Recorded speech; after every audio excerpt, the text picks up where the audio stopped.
इस्तीफे देने के बजाय हमें मैदान अमल में आना चाहिए, हमें हुकूमत को एक्सपोज करना चाहिए, खाए वो असम्बली का ईवान हो, वो सूबाई असम्बलियों का ईवान हो। और अगर हमने इनके ख़िलाफ़ कोई जमहूरी इकदाम करना है तो उसमें जमहूरियत ने जो हमें टूल्स दिए हुए हैं उसमें एक ये भी है कि हम अदम एतमाद ला सकते हैं। और ख़ास तौर पे पंजाब में इनकी हुकूमत जो कि चंद वोटों पे खड़ी है उसको गिराना कोई मुश्किल नहीं था। और हमारी क़यादत ने, पीपल्स पार्टी ने यह साबित किया कि जब कौमी असम्बली में सेनेट का इंतखाब हुआ और आपने देखा कि हमने वो हाउस जिसके लीडर ऑफ द हाउस वज़ीर आज़म थे वो हमने सीट जीत ली। इसका मकसद ये था कि हमने वहाँ अपनी अक्सरियत जो है वो साबित की और चेयरमैन सेनेट का इलेक्शन भी हमने जीत कर दिखा दिया। तो ये है वो तरीका जिस पे पीपल्स पार्टी यकीन रखती है। आइंदा भी हम लोग अपोजिशन को मजबूत देखना चाहेंगे।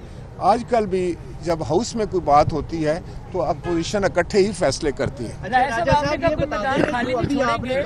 सेनेट का इलेक्शन हुआ वो पीपल्स पार्टी का कमाल था। नून लीग का तो दावा है यूसुफ रज़ा की गिलानी की जो जीत है वो तो नून लीग की वजह से आई। इनके वोट जो टिकट हैं उसके वादों पर जो वोट मिले हैं। देखिए, मैं आपको बताऊं कि बिल्कुल वहाँ अपोजिशन ने इकट्ठे फैसला किया, वो मुतफ़िका उम्मीदवार थे तो जीत होगी। इसी तरीके से अगर हम मुतफ़िका तौर पर अदम एतमाद की तहरीक लाते हैं तो वो भी कामयाब हो सकती है। साहब ये फरमाइएगा कि बार बार फौज चोरी चीख के कहते हैं अपोजिशन हुकूमत को जो है एस्टेब्लिशमेंट एक पेज पर है, जबकि वज़ीर आज़म जो भी तकरीर कर रहे हैं उसमें वो फौज के जर्नैलों के मतलब गुफ्तगू कर रहे हैं। कभी कहते हैं, कभी हज़रत उमर के दौर की मिसाल देते हैं तो कभी कहते हैं कि तकर्रियाँ रियासत नरीना में मेरिट पर होती थी। तो क्या यहाँ पे अनमेरिट हो रहा है, क्या मसला चल रहा है? देखिए, मैं इस बारे में क्या कह सकता हूँ। मैं समझता हूँ कि ये बड़ा हसास मामला है, इस पर बड़ा एहतियात से बात करनी चाहिए कि पाकिस्तान के दुश्मन जो हैं वो चाहते हैं कि इस तरह का तमाशा लगे।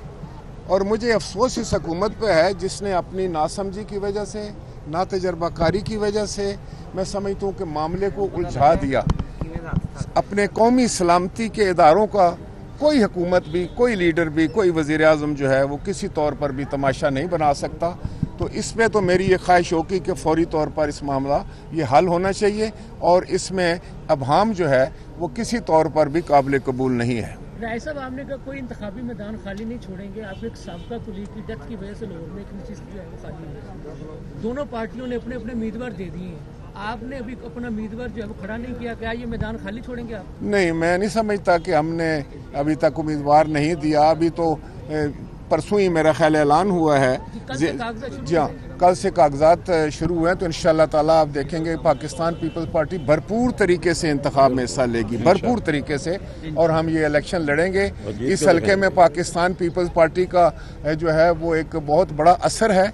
ये शुरू से ये हल्का जो है वो पाकिस्तान पीपल्स पार्टी का रहा है और मैं समझता हूँ कि इसमें हमारे पास वो मौके हैं कि इंशाअल्लाह ताला हम भरपूर मेहनत से, कोशिश से, अपने वर्करों की मदद से, अल्लाह ताला की ज़ात की मदद से हम इंशाअल्लाह ताला इस इलेक्शन में बहुत अच्छी कारकर्दगी दिखाएंगे। एक चीज़ बता दीजिएगा, आप प्राइम मिनिस्टर ऑफ पाकिस्तान भी रहे हैं, आप होते तो ये DGISI वाला मामला कैसे है? कभी भी ऐसा ना होता। ये ऐसे कैसे हो सकता है? देखिए, ये पाकिस्तान की अफवाज जो है वो पाकिस्तान की फ़ौज है और अफवाज पाकिस्तान की इज़्ज़त हुर्मत जो है वो पाकिस्तान के जिस तरह बाकी इदारे हैं उसी तरह वो भी बड़ी अहम है। और ये नहीं हो सकता कि आप ऐसे छोटे छोटे मामलात पे जो है वो अपनी अना का मसला बना लें, ज़िद पर उतर आएँ। ज़िद और अना जो है किसी शख्स की भी, किसी ओहदेदार की भी पाकिस्तान से बड़ी नहीं हो सकती। और देखना ये होता है कि पाकिस्तान को आपकी ज़िद से, आपकी अना से कोई नुकसान तो नहीं पहुंच रहा, और अगर पहुंच रहा है तो वो बहुत ही बदकिस्मती की बात। सर, जो इशारों का हवाला दिया जाता था धरने के दौरान, अब वो इशारे क्या खत्म हो गए? देखिए, हम तो जमहूरी लोग हैं, हमें तो इशारों का पता भी नहीं है। सच्ची बात आपको बताएं, अगर मैं कोई कोशिश करूं कि इशारों के बारे में मालूमात करने की तो वो भी बड़ा टाइम लगेगा। हम तो एक पॉलिटिकल वर्कर हैं, आवाम पर यकीन रखते हैं, अवामी ताकत पर यकीन रखते हैं, अपने लोगों पर, अपने वर्कर्स पर। और मैं समझता हूँ कि आज ये वक्त ने साबित कर दिया है कि अगर कोई हुकूमत अगर कोई पार्टी पाकिस्तान की आवाम के साथ खड़ी रही है हमेशा माजी में और उनके दुखों का मदावा करने की उसने कोशिश की, उनकी मुसीबतों को कम करने की कोशिश की, उनके लिए आसानियां पैदा करने की कोशिश की, तो वो पाकिस्तान पीपल्स पार्टी थी।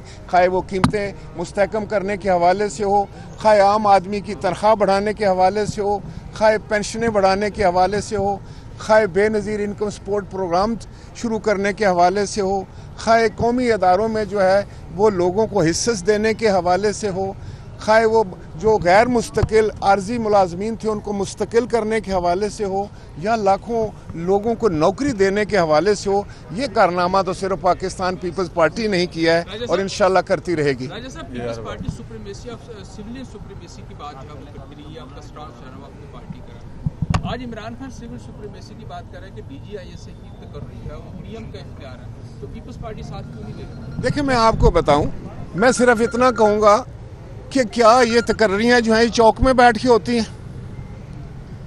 इसके लिए विजडम इस्तेमाल होना चाहिए, इसके लिए अक्ल और दानिश का इस्तेमाल होना चाहिए, तजर्बे का इस्तेमाल होना चाहिए, तहम्मुल का इस्तेमाल होना चाहिए। तो ये सारी तकर्रियाँ पाकिस्तान के लिए हैं, किसी फर्द वाहिद के लिए तो नहीं है। बिल्कुल, बहुत मेहरबानी, बहुत शुक्रिया।